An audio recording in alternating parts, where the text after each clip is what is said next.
ত্রয়োদশ জাতীয় সংসদ নির্বাচনের ফলাফল ঘোষণার পর রংপুর বিভাগের বিভিন্ন জেলায় দেখা গেছে স্বস্তি, উচ্ছ্বাস আর বিশ্লেষণের মিশ্র চিত্র। কোথাও উৎসবমুখর পরিবেশ, মিষ্টি বিতরণ এবং ফুলের শুভেচ্ছা, কোথাও ফলাফল নিয়ে আলোচনা সমালোচনা। বিজয়ীরা বলছেন উন্নয়নের কথা, আর ভোটাররা চাইছেন প্রতিশ্রুতির বাস্তবায়ন। সহকর্মীদের তথ্য ও ছবিতে প্রতিবেদন। নীলফামারীর ৪ আসনের নতুন নির্বাচিতরা দলীয় নেতাকর্মী ও সাধারণ মানুষের ভালোবাসায় সিক্ত। সুষ্ঠু নির্বাচন আয়োজনের জন্য প্রশাসনকে ধন্যবাদ জানিয়ে ভোটাররা আশা প্রকাশ করছেন প্রতিশ্রুতি বাস্তবায়নে কাজ করবেন জয়ী প্রার্থী। বিজয়ীরা বলছেন উন্নয়নের জন্য তারা বদ্ধপরিকর। একজন মানুষ তার প্রতিশ্রুতি কতগুলো বাস্তবায়ন করতে পারবে, কতগুলো পারবে না, এটা অনেক বিষয়ের উপর নির্ভর করে। আমি যে প্রতিশ্রুতিগুলো দিয়েছি এগুলো প্রত্যেকটি বাস্তবায়ন করার জন্য আমার দিক থেকে শতভাগ চেষ্টা করবো ইনশাআল্লাহ।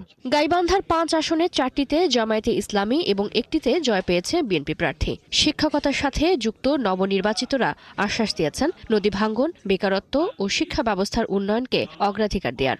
আমার নিজের কমিটমেন্ট থাকবে ইনশাআল্লাহ গোবিন্দগঞ্জের রাস্তাঘাট, ব্রিজ, কালভার্ট এবং পাশাপাশি কর্মসংস্থান, মানে শিল্প একটা বিপ্লব, এটার একটা বিপ্লব আমাদের চেষ্টা আছে এবং ইনশাআল্লাহ এটারই অঙ্গীকার থাকবে ইনশাআল্লাহ। কুড়িগ্রামের 4টি আসনেই জয় পেয়েছে জামায়াতের প্রার্থী। তাদের কাছে এলাকার মানুষের আশা নদী ভাঙ্গন, চরাঞ্চলের উন্নয়ন ও স্বাস্থ্যসেবার মান বৃদ্ধি। তবে কোনো আসন বিএনপি না পাওয়ায় চলছে আলোচনা। বিএনপির এই ভূমিধস বিজয়ে সারা বাংলাদেশের লোক নিশ্চয় আনন্দিত হয়েছে যে অন্ততপক্ষে স্বাধীনতার পক্ষের শক্তি ক্ষমতায় এসেছে। আমাদের এই অবহেলিত কুড়িগ্রামটাকে যেন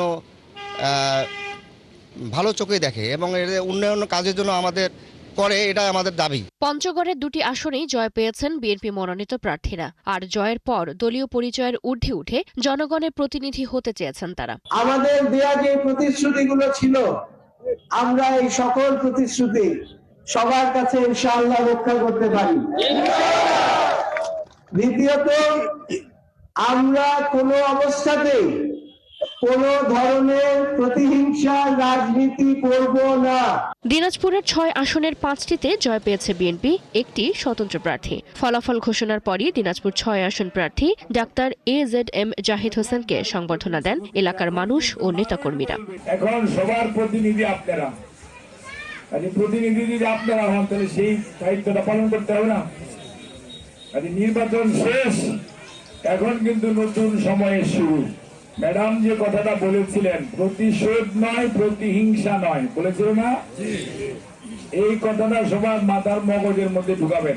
এ সময় উচ্ছ্বসিত নেতাকর্মী ও সমর্থকদের প্রত্যাশা বিএনপি দেশের উন্নয়নে গুরুত্বপূর্ণ ভূমিকা রাখবে। বিএনপি প্রতিশোধ বা প্রতিহিংসা। রংপুর 4 আসনে জয়ী এনসিপির সদস্য সচিব আখতার হোসেন বলেছেন তার বিজয় এলাকার মানুষের পরিশ্রমের ফল। যারা আমাকে আর্থিকভাবে অনুদান দিয়েছেন, যারা পরিশ্রম করেছেন, ফেসবুকে লিখেছেন, অন্যের সঙ্গে কথা বলেছেন, নানাভাবে শাপলা কলি মার্কার প্রচারণা করেছেন, আপনাদের সকলকে আবারও আমার পক্ষ থেকে ধন্যবাদ এবং মোবারকবাদ।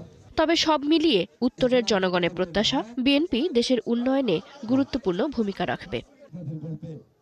চৈতি সরওয়ার, ৭১।